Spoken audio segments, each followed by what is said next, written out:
Olá, povo de Deus, graça e paz. Meu nome é Gelson Becker, sou líder da Escola de Ativação Profética e no vídeo devocional de hoje nós vamos falar sobre as fatalidades da vida, os acidentes de percurso, as coisas ruins que sobrevêm e como estabelecer cercas de proteção espiritual para impedir ou para minimizar estas fatalidades.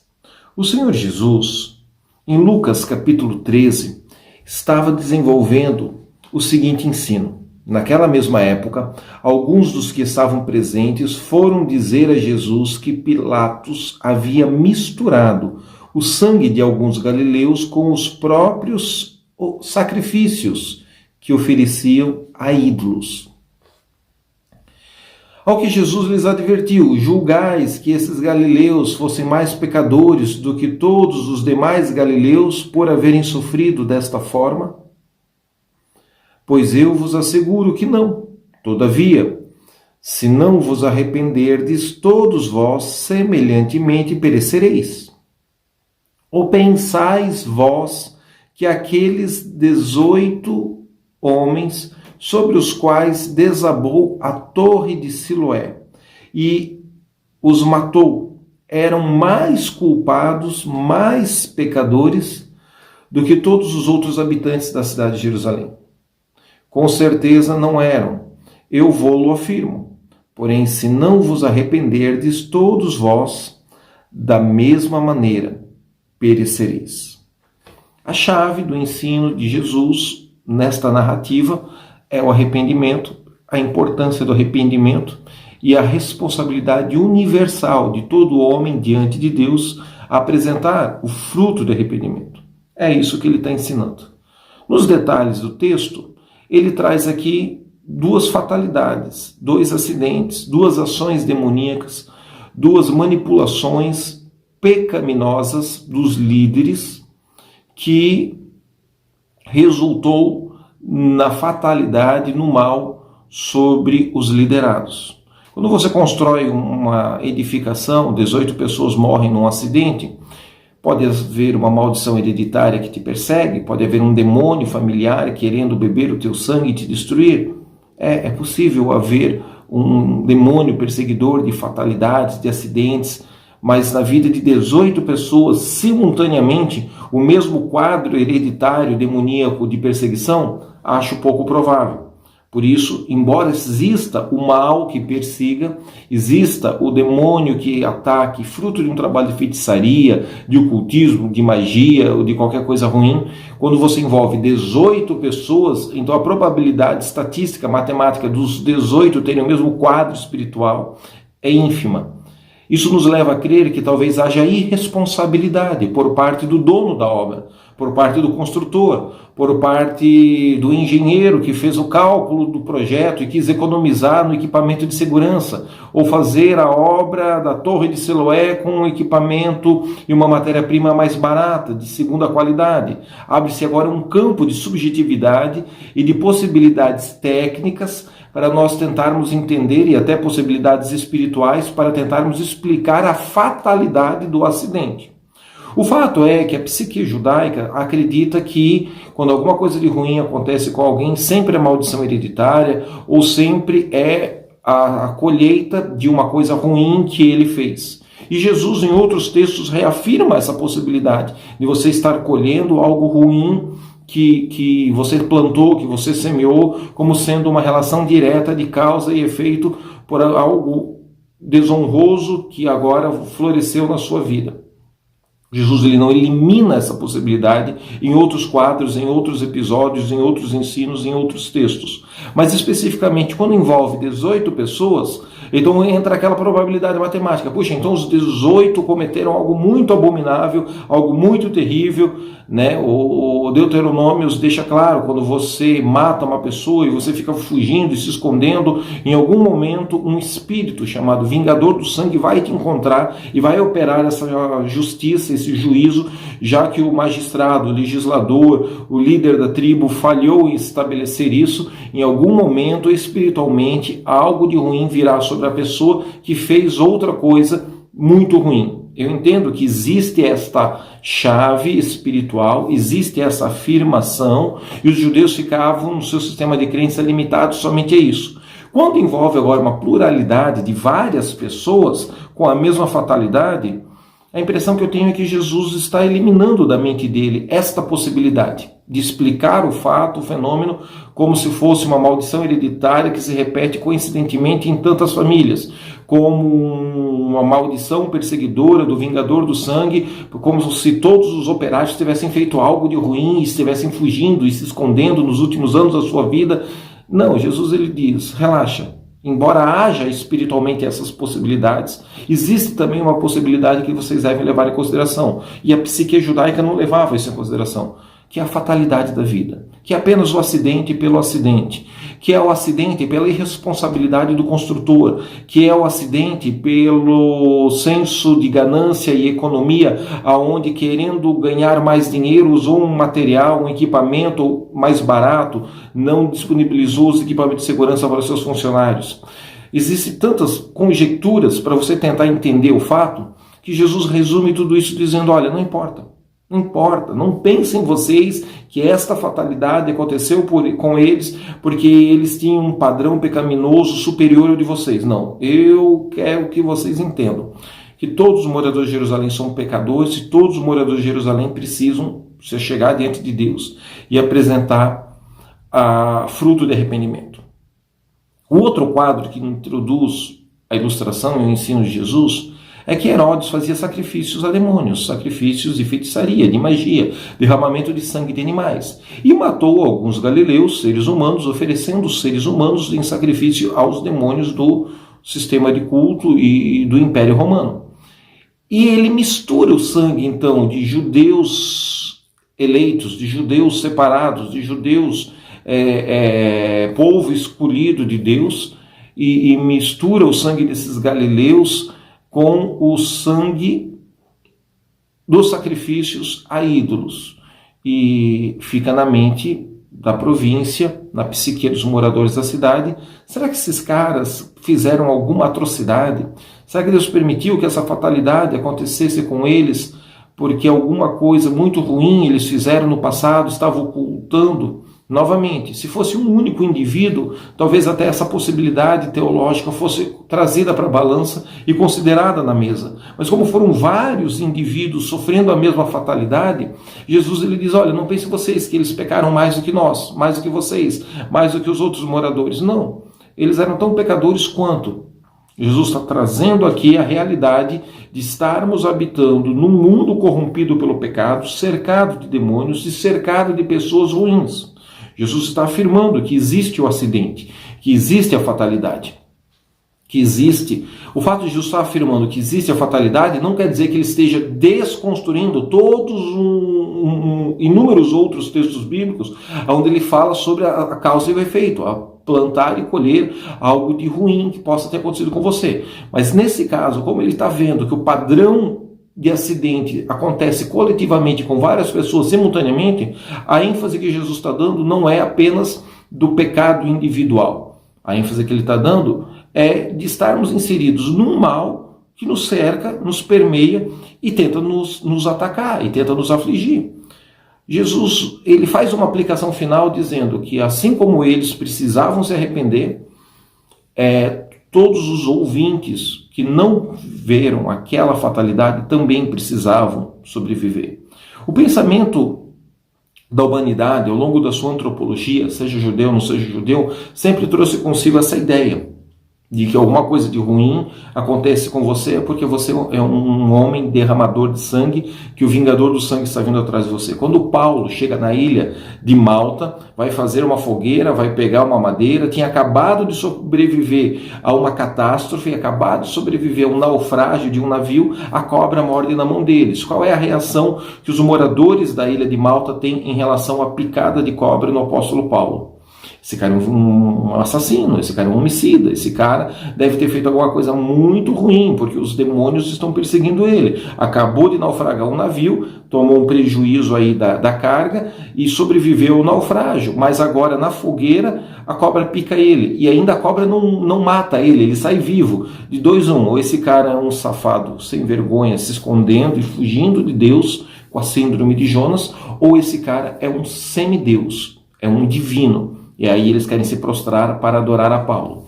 Os dois extremos na mente das pessoas quando a fatalidade acontece. E Jesus não descarta a possibilidade da causa e do efeito para justificar algo ruim que esteja acontecendo com o indivíduo, mas Jesus também não descarta uma simples perseguição demoníaca. No caso do apóstolo Paulo, Deus havia avisado a ele em oração: olha, o navio vai naufragar. Euclipseton é o nome do demônio que promove aquela tempestade no mar. Mas fica tranquilo, Deus falando para o apóstolo Paulo: fala para o capitão do navio que todas as almas viverão. A carga vocês vão tomar prejuízo econômico. Por quê? Porque existem demônios, porque existe ataque, porque existe uma operação do mal contra os servos de Deus, contra os filhos de Deus.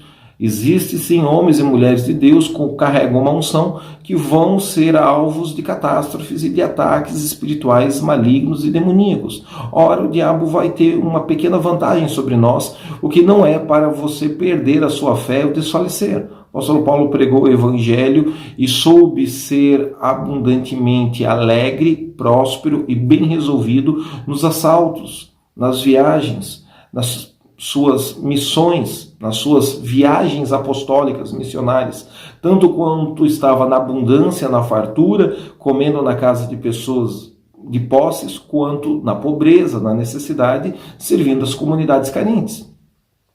E é essa cultura de honrar a Deus na abundância e na escassez que nós temos que cultivar. Eu não estou dizendo que você tem que idolatrar a escassez, adorar a pobreza e achar que isso é um objeto de culto. Não, você tem que ficar inconformado com o mal, com a limitação, com a escassez de recursos e trazer à existência pela fé a multiplicação abundante. Porém, você não pode desonrar a Deus no ciclo ou na estação de chuva, de trovoada, de nuvens negras sobre a sua cabeça. É honrar a Deus em todas as situações. E embora haja então o fator fatalidade, embora haja então um homem, uma mulher santa de Deus inserida num sistema corrompido pelo pecado, aonde nem tudo que você fizer e der errado é fruto de um demônio que te persegue, existe a possibilidade de as coisas estarem dando errado por um demônio que amarrou e fechou os seus caminhos, existe essa possibilidade, mas existe simplesmente a fatalidade pela fatalidade e existe também a passividade, quando o demônio não opera em você, opera na outra pessoa para atacar você. Como é que eu resolvo isso, cara? Como é que eu me vacino contra essa exposição ao mal num sistema corrompido pelo pecado? Bom, o próprio Senhor Jesus nos dá um antídoto. Ele nos ensina a orar todos os dias: Pai nosso que estás nos céus, santificado seja o teu nome, venha o teu reino, seja feito a tua vontade, aqui na terra, como ela é feita de uma forma perfeita e absoluta aí nos céus. O pão nosso de cada dia nos manifeste hoje. Perdoa as nossas dívidas, nossas ofensas, os nossos pecados. Livra-nos do mal, pois teu é o reino, o poder, a glória para todo sempre. Amém. Por que orar 2 vezes ao dia, 30 vezes ao dia, 100 vezes ao dia? Livra-me do mal, livra-me do mal, livra-me do mal. Porque o mal existe, porque o mal é real, porque o mal não é subjetivo, porque a personificação do mal se chama Satanás e seus demônios. E Jesus nos ensina então a criar uma cerca quântica de proteção contra a fatalidade. Eu não estou dizendo que toda coisa de ruim que aconteceu com você ou com as pessoas que você ama é porque você não foi responsável ou proativo de orar neutralizando. Mas eu tenho certeza que a oração e o sacrifício, a oferta no altar pode estabelecer uma sebe, pode estabelecer uma cerca, pode estabelecer um quantum glória de proteção que ou vai impedir ou vai minimizar a catástrofe. Existem acidentes que aconteceram e que eu não morri, só tive prejuízo financeiro, porque havia uma equipe de intercessores por trás intercedendo.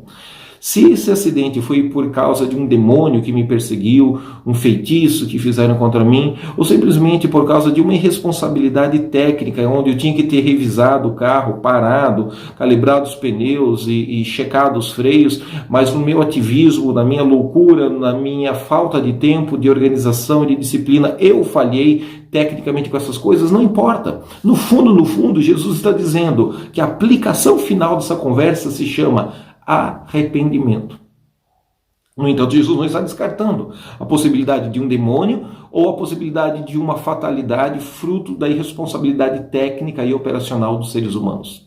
Jesus ele está tanto considerando a possibilidade de uma fatalidade 100% natural ou uma fatalidade 100% demoníaca. Ele não está descartando as duas possibilidades da fatalidade nos construtores da Torre de Siloé, nos galileus que foram sacrificados e o seu sangue misturado com o sangue de ídolos, ou nos problemas, nos acidentes do dia a dia, nos prejuízos que nós tomamos aqui, agora, na terra dos viventes.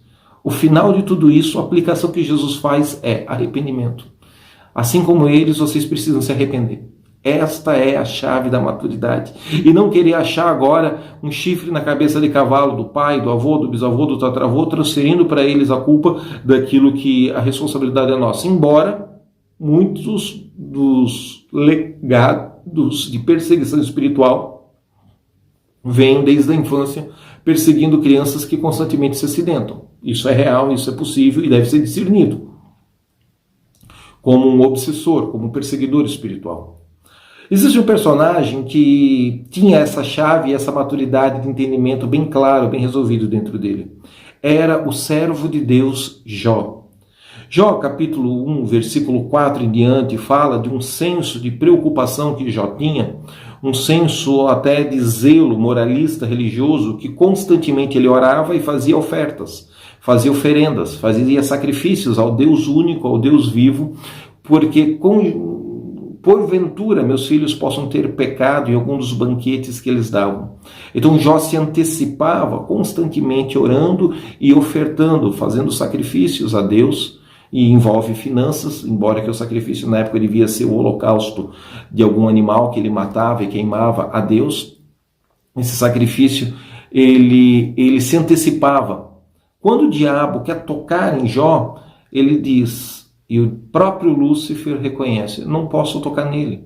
Existe uma sebe, existe uma cerca de proteção, existe uma cerca de luz, de glória ao redor dele. E o próprio Deus, na sua soberania, tem que desligar essa cerca, senão Satanás não consegue fazer aquela parábola da pedagogia da dor para ver se Jó blasfema contra Deus ou não. Deus sabia que Jó não iria blasfemar.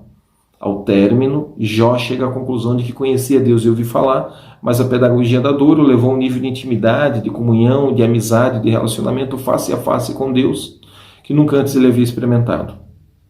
O versículo 4 do capítulo 1 de Jó diz assim, seus filhos costumavam visitar uns aos outros e cada vez que ele preparava um banquete, mandava convidar suas 3 irmãs para comer e beber com eles. Assim que passava o período das festas e dos banquetes, Jó os mandava chamar e fazia com que se santificassem por meio dos ritos de purificação, oração e holocausto, oração e oferta, oração e sacrifício.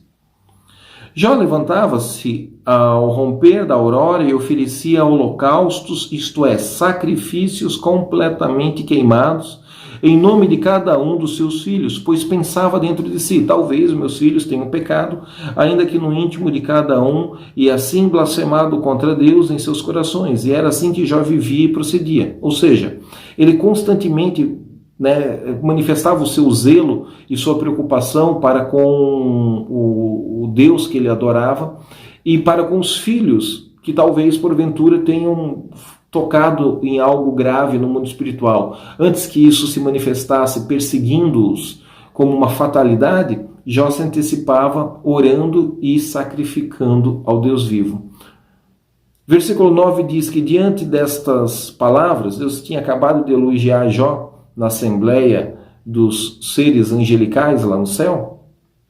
Satanás contestou a Yahvé, questionando, será que Jó teme a Deus sem outras intenções? Porventura não ergueste uma cerca protetora ao redor dele. As traduções mais antigas talvez digam uma sebe. Sebe é aquela cerca de plantas espinhosas que a gente planta para proteger a propriedade.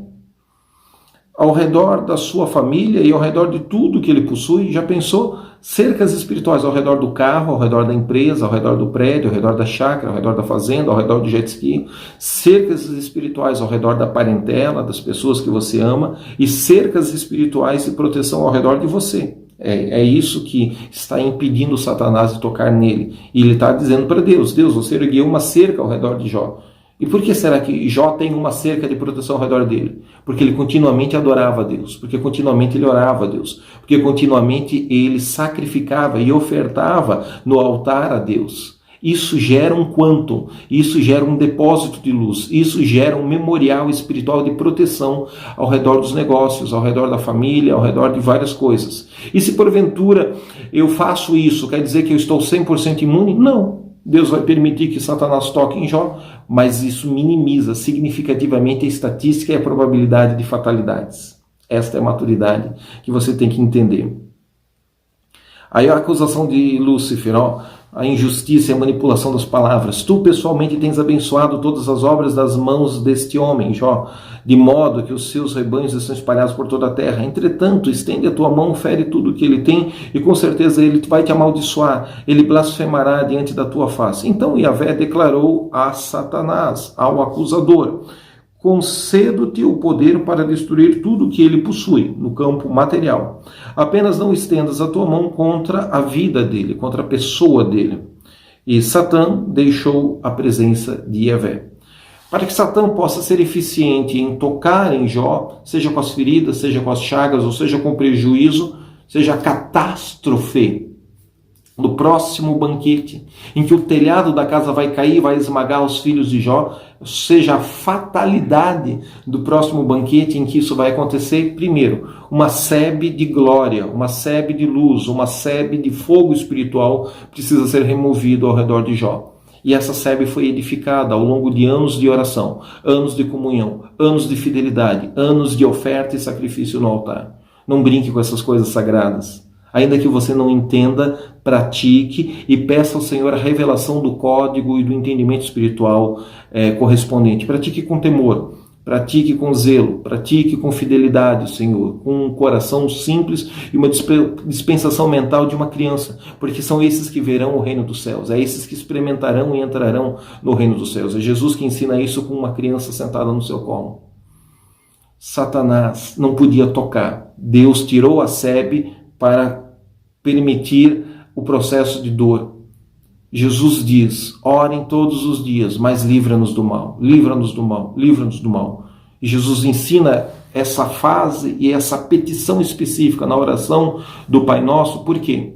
Porque Jesus sabe que assim como os moradores de Jerusalém têm os seus pecados e os seus problemas, assim como os construtores e os funcionários, os operários, os pedreiros da Torre de Siloé fatalmente se acidentaram, assim como aqueles galileus foram amarrados, amordaçados, sequestrados, torturados e tiveram seu sangue derramado e misturado com o sangue dos ídolos, com o sangue dos sacrifícios a demônios, assim existe um mundo tenebroso, um sistema corrompido e pecaminoso, onde a alma humana, catalisada, inspirada, estimulada por demônios, pratica atrocidades, barbaridades, pedófilos, estupradores, ladrões, traficantes de órgãos, traficantes de mulheres que são escravizadas como escravas sexuais e têm os seus passaportes apreendidos fora do Brasil. Tudo isso, o homem corrompido pelo pecado, inspirado e catalisado pelos demônios, está fazendo exatamente agora, enquanto você está assistindo esse vídeo. E Deus não ama mais ou não ama menos as pessoas que são vítimas dessas fatalidades, as pessoas que são atingidas por esse caos.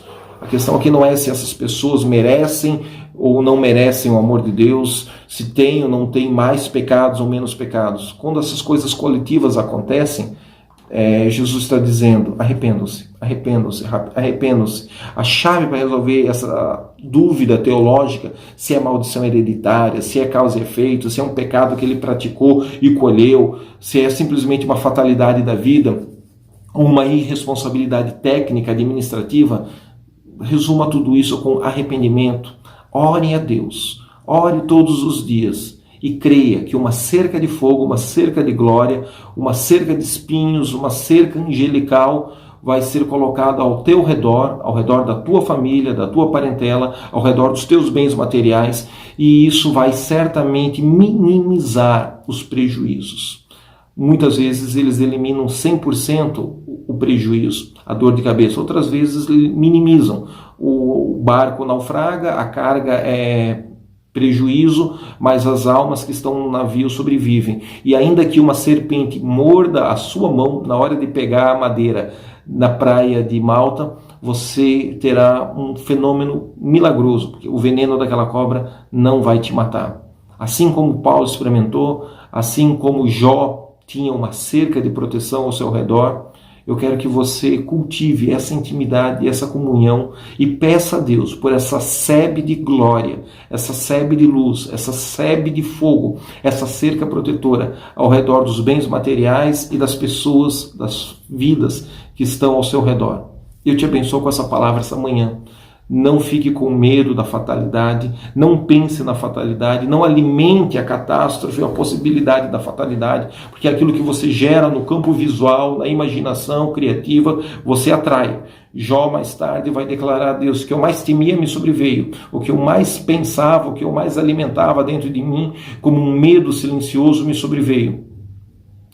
E eu não quero que você ative esse ímã da catástrofe, esse ímã da fatalidade. Eu quero que você encha a sua mente com ações de graça, louvor e adoração a Deus, e faça os seus sacrifícios, faça as suas ofertas, que isso seja um memorial de honra e de proteção diante do Senhor.